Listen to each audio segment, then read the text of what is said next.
problem with the indoor range at all.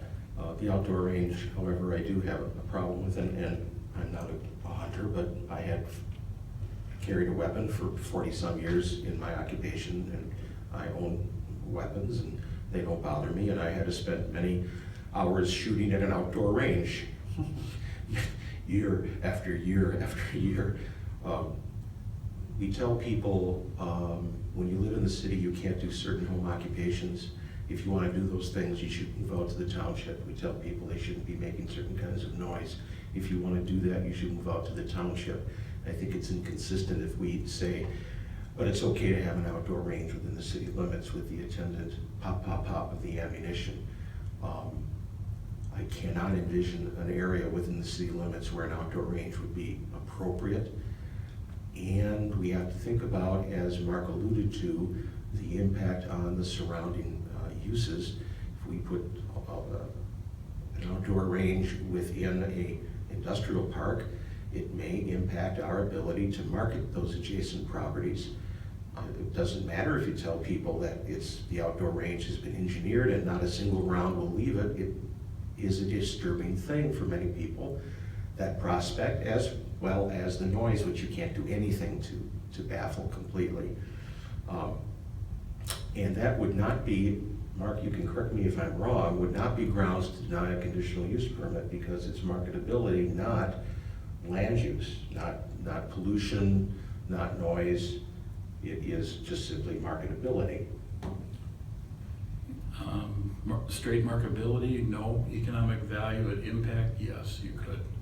Maybe we could do it, but I think we should just avoid it when the time comes by saying, no, an outdoor range within the city just can't work. I do have a question though.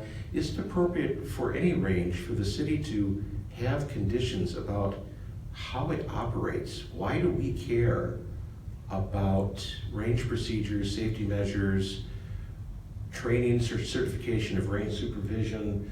Those are internal issues of operation that don't impact the city, number one. And number two, I'm afraid if we start saying that we're going to require conditions, and God forbid there is a mishap because we didn't enforce the conditions, we've opened ourselves up to having standing where we shouldn't have had standing. I offered you those as examples of what I found in other codes, and they are utilized in a couple of codes that I've found. I will say that there are some items such as that we routinely do it. We don't allow underage drinkers in bars. You can restrict the use to responsible adults for use of firearms on an outdoor range. You can also, as some communities do, they do restrict it to 18 and over.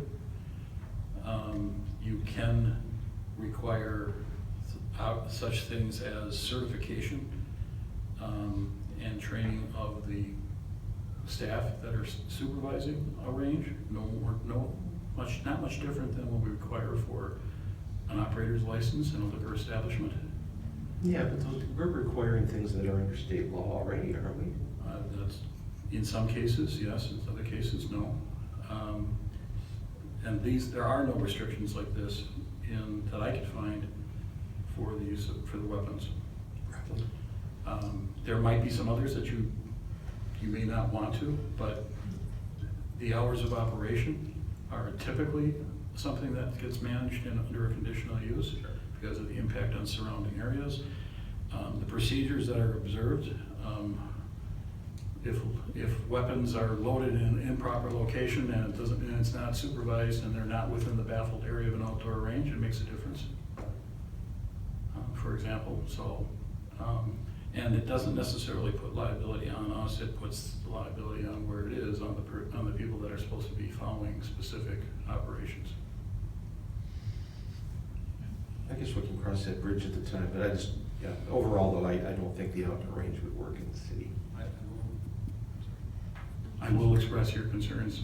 I've asked the city attorney to also look at these issues. I knew we wouldn't, that we might have some questions regarding that, so I've asked him to also look